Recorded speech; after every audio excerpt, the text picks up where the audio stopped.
Fintech ইন্ডাস্ট্রিতে যারা কাজ করেন বা ফিনটেক ইন্ডাস্ট্রিতে যারা আছেন, এই মুহূর্তে কিন্তু ফিনটেক ইন্ডাস্ট্রিতে একটা বিশাল বড় আপডেট উঠে আসছে। সেটা হচ্ছে যে ফিনো পেমেন্টস ব্যাংককে কিন্তু আরবিআই স্মল ফাইন্যান্স ব্যাংকে কিন্তু কনভার্ট করে দিয়েছে। অর্থাৎ এরপর থেকে ফিনো পেমেন্টস ব্যাংক আর পেমেন্টস ব্যাংক হিসেবে মার্কেটে কাজ করবে না। ফিনো পেমেন্টস ব্যাংককে আরবিআই আজকে স্মল ফাইন্যান্স ব্যাংকের লাইসেন্স দিয়ে দিয়েছে। প্রেস রিলিজ করে জানিয়ে দিয়েছে আরবিআই, আজ থেকে Fino payments bank small finance ব্যাংকে রূপান্তরিত হয়ে গেছে।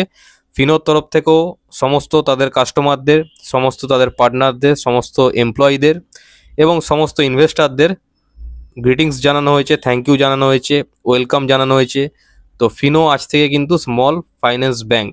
বহুদিন ধরে আরবিআইয়ের কাছে ফিনো অ্যাপ্লাই করছিল যে তাকে যেন স্মল ফাইন্যান্স ব্যাংকের লাইসেন্স দেওয়া হয় বা স্মল ফাইন্যান্স ব্যাংক হিসেবে তারা যেন মার্কেটে কাজ করতে পারে।